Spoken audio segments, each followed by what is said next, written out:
Mob সম্পর্কে ইসলাম কি বলে? অন্যায় দেখলে কি তাহলে আমরা নির্বিকার থাকব? মব নিয়ে এখন অনেক কথা হচ্ছে। ইসলাম আসলে মবকে সমর্থন করে কি?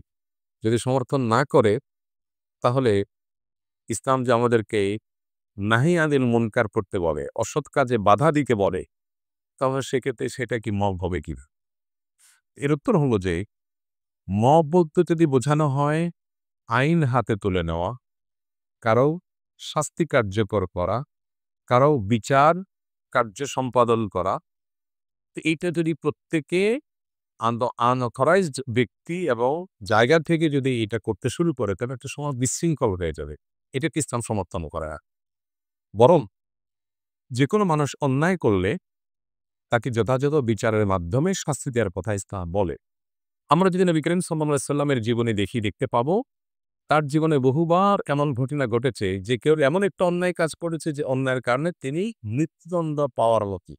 সেখানে উপস্থিত কোন একজন সাহাবী বলেছেন, হে আল্লাহ রাসূল, আপনি আমাকে পারমিশন দিলে এই লোকটা যে জঘন্য অন্যায় করেছে তার শাস্তি আমি কার্যকর করতে চাই। এই যে একটা জায়গা যে সাহাবী নবীজির সামনে বলতেন, হে আল্লাহ রাসূল আপনি বললে আমি এটা কার্যকর করব। এখানে সাহাবী কিন্তু নিজে গিয়ে শাস্তি কার্যকর করেন নাই। নবীজিকে জিজ্ঞাসা করেছেন। কেন? কারণ তিনি বিচারিক প্রধান ছিলেন মদিনার রাষ্ট্রের।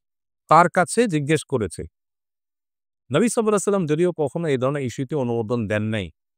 কারণ চাওয়ার ভিত্তিতে এভাবে অনুমোদন দেওয়ার নজির নেই। কিন্তু এই যে একটা প্রটোকল মেইনটেইন করা সাহাবীদের, এখান থেকে বোঝা যায় যে কেউ কোনো অন্যায় করেছে মনে হলেই আমি তার বিচার কার্যকর করা শুরু করব, এটা ইসলাম সমর্থন করে না। কারণ এটা যদি হয় তাহলে সেক্ষেত্রে আপনার মতে আমি দোষী, আমার মতে আপনি দোষী, তাহলে আপনি আমাকে মারবেন, আমি আপনাকে মারব। সমাজ কি হবে? বিশৃঙ্খলা এবং গৃহযুদ্ধ বেড়ে যাবে। এজন্য এটাকে ইসলাম সমর্থন করে না। কিন্তু আজকাল কোনো অন্যায়ের প্রতিবাদ করতে গেলেও সেটাকে অনেকে মব হিসাবে চালায় দেওয়ার চেষ্টা করছে। সেটা কিন্তু ইসলামের নিষেধ না। কোরআনে সবচেয়ে বেশি যে বিষয়ে নিষেধাজ্ঞা এসেছে সেটা হলো অন্যায় থেকে বিরত থাকা। অন্যায় কাজের ব্যাপারে কোরআনে সবচেয়ে বেশি আয়াত আছে যে অন্যায় কাজ নিজে করবে না। অন্যায় করা নিষেধ। আবার এর পাশাপাশি অন্যায় দেখলে সেটা বাধা দিতে হবে। এ ব্যাপারে নির্দেশও আছে কোরআনের সবচাইতে বেশি।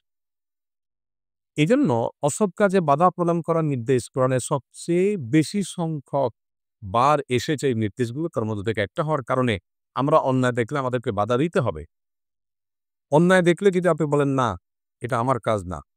তাহলে এটা হলো স্বার্থপর মানুষের কাজ।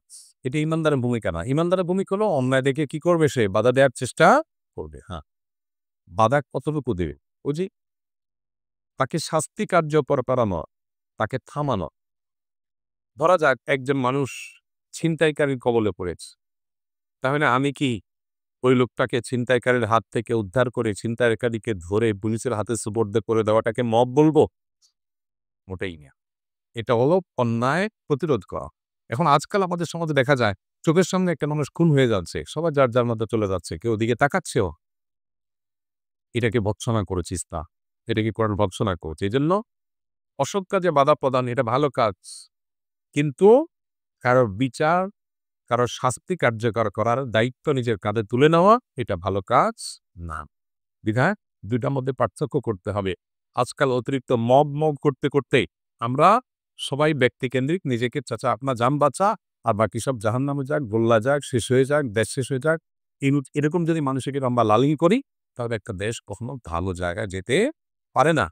বিশেষ করে যখন সমাজে আ পর্যাপ্ত পরিমাণে অন্যায় প্রতিরোধের জন্য ব্যবস্থাপনা নেই এবং মানুষের আস্থা কুড়াবার মতো এরকম সিস্টেম যখন ডেভেলপ হয় নাই, তখন আমাদেরকে স্ব-উদ্যোগে এই সমস্ত অন্যায়গুলো থামানোর জন্য নানামুখী ভূমিকা রাখতে হবে। কিন্তু সেটা কোনো অবস্থাতেই ওই যে নিন্দনীয় মব এর পর্যায়ে যেন না যায় সেটাও খেয়াল রাখতে হবে। এখানে ব্যালেন্স করতে হবে। মব করে আপনি একেবারে নাহিয়ানিল মুনকার বা অসৎ কাজে বাধা প্রদানের রাস্তাটাকেই বন্ধ করে দিবেন। সেটা একটা সমাজের জন্য ভালো কিছু বয়ে আনতে পারে না।